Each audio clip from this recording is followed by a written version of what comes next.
Fala galera, beleza? Vini novamente aqui para mais uma aula de odontologia e na aula de hoje nós vamos falar da última aula aqui deste tema, que nós estamos já mais de uma semana atrás falando, que é os tumores odontogênicos.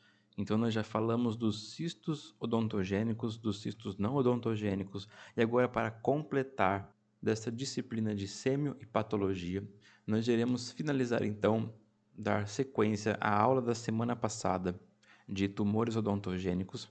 Nós iremos agora completar. Na aula passada, se você não viu, recomendo fortemente que você veja para acompanhar desde o começo, tá? Nós falamos dos tumores epiteliais e dos tumores mistos. Agora nós iremos concluir os mistos e falar dos ectomesenquimais, tá? Então, continuando os tumores odontogênicos mistos, nós temos o odontoameloblastoma, tá? Ele é extremamente raro porque ele contém componentes semelhantes a um ameloblastoma e também semelhante a um odontoma, tá? Como pode ver aqui na imagem, ó, ele tem semelhança de um ameloblastoma aqui em posterior de mandíbula, como também tem semelhanças aqui a um odontoma. Então, ele é extremamente raro. A sua maior ocorrência é em pacientes jovens e tem relatos de dor e expansão óssea, como pode ver aqui na imagem também. Radiograficamente, apresenta um aspecto bem destrutivo, radiolúcido, contendo estruturas calcificadas, como é este exemplo aqui, semelhando-se a um odontoma. Como tratamento, tem que ser feita uma ressecção marginal, tá? Então é um tratamento agressivo, radical, porque a lesão também é dessa característica, para não ter perigo de recidiva. Então tem que ser feito assim, não somente uma enucleação, uma curetagem. Tem que ser feito um prudente tratamento com ressecção marginal completa da lesão, tá? Então agora vamos falar do odontoma composto. Ele não é um tumor de característica maligna, tá? Odontoma composto são múltiplas estruturas pequenas semelhantes a dentes, né? Parecem dentículos, dentes pequenininhos, observe aqui, ó, várias oclusais de dentinhos, né? Em uma massa aqui. Então, né, alojados aqui em uma estrutura. Então, geralmente ocorre em pacientes jovens nas primeiras 2 décadas de vida, sendo uma idade média seus 14, 15 anos de idade. Na sua grande maioria são assintomáticos, ou seja, o paciente nem imagina que tem, mas quando é feito uma radiografia de rotina, descobre essa lesão. Pode existir lesões grandes, mas geralmente são lesões pequenas e tem a predileção pela região anterior de maxila, tá?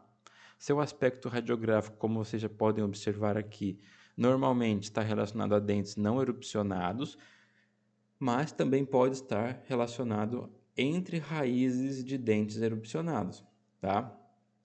Então, são várias estruturas semelhantes a dentes, dentículos, como pode observar aqui na imagem, tá? Cercados por uma zona delgada radiolúcida. É como se fosse vários dentículos alojados dentro de um cisto, né? Em uma cavidade radiolúcida aqui.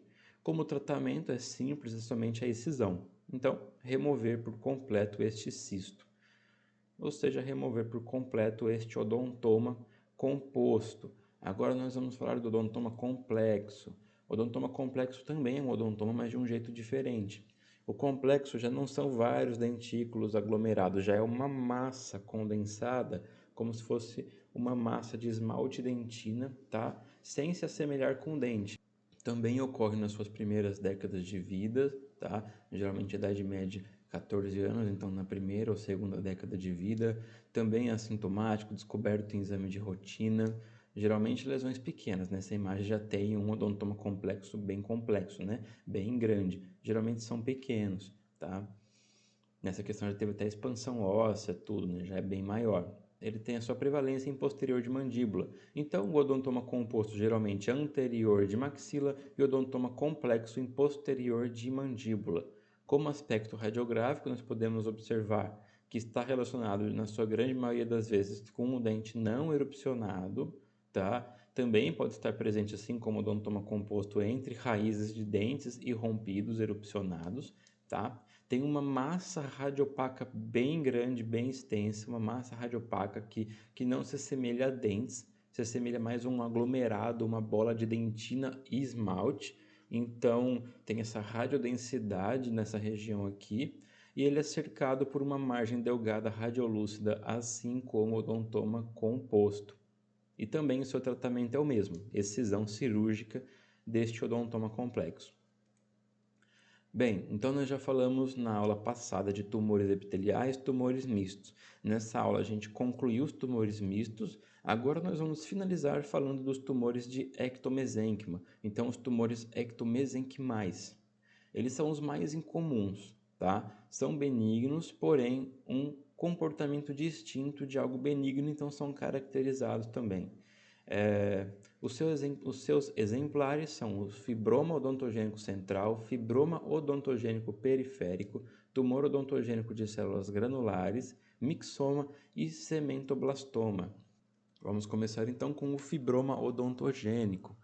O fibroma odontogênico é definido como uma lesão benigna dos ossos maxilares. Ele é raro, geralmente ocasiona expansão cortical, tá? Às vezes não tem sintomatologia, mas pode também ter, e tem crescimento lento.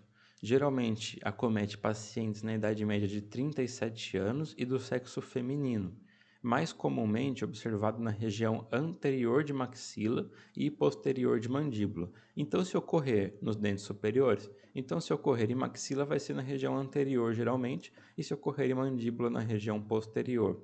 Em alguns casos avançados, pode ocorrer também a reabsorção da parede óssea, causando depressões ou comunicações, que é o que vocês podem ver nesta imagem, né? Aqui sim vai ser dolorido, tá? Na grande maioria das vezes não chega a acontecer isso, então às vezes vai ser até assintomático, mas quando ocorre isso, aí sim vai ter sintomatologia dolorosa, porque ele chegou a romper cortical óssea aqui nessa região do palato, causando depressões e comunicações aqui, como pode observar, tá? Nós conseguimos ver aqui a região do periósteo. Como aspecto radiográfico, é uma lesão osteolítica, ou seja, uma lesão que reabsorve osso.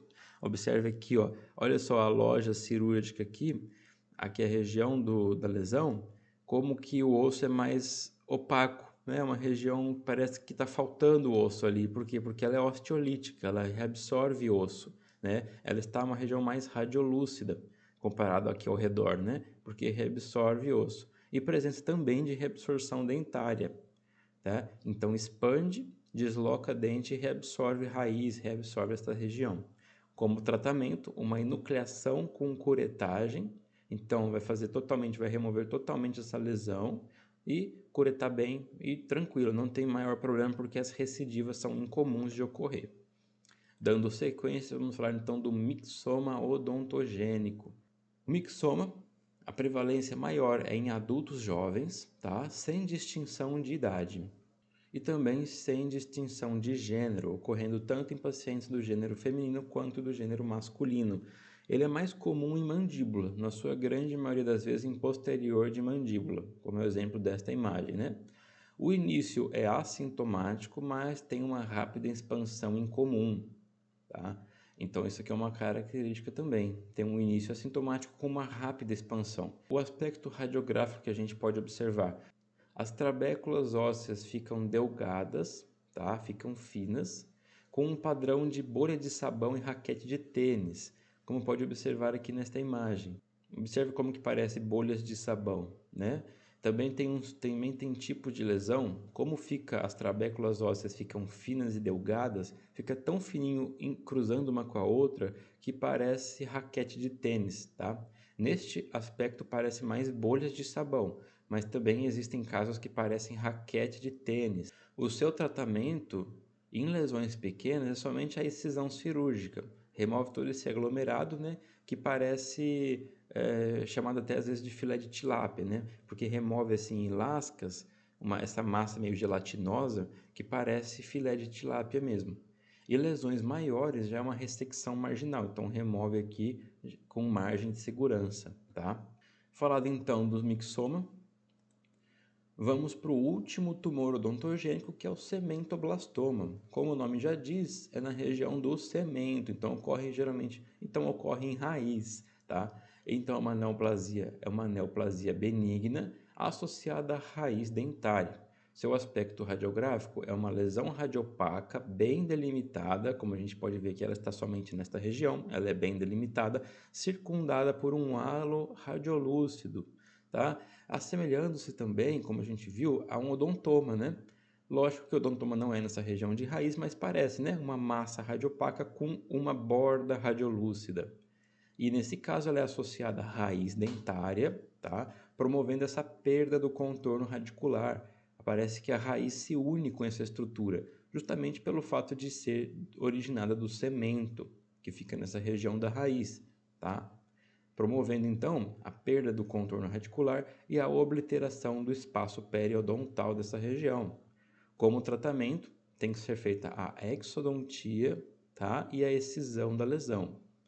E nós devemos acompanhar esse paciente porque a chance de recidivar é alta. Então, assim, se nós optarmos por remover essa lesão e manter a raiz dentária, aí a recidiva vai ser mais alta ainda. Então, geralmente opta-se por fazer a exodontia, excisionar a lesão, fazer uma excisão cirúrgica da lesão e acompanhar o paciente para ver se não vai recidivar, tá bom? Então foi isso, galera. Essas foram as referências que eu utilizei para montar essa aula completa. Foram 2 aulas de tumores odontogênicos. Nós tivemos aulas de cistos odontogênicos, cistos não odontogênicos e agora tumores odontogênicos. São muitas informações, tá? Visto que são muitas lesões, né? E uma matéria bem complexa. Então recomendo vocês verem, voltarem, estudarem de novo, porque é um assunto muito interessante, cai bastante em concurso público. Então é isso, obrigado por ter ficado até aqui. A gente se vê numa próxima aula. Um grande abraço e até mais!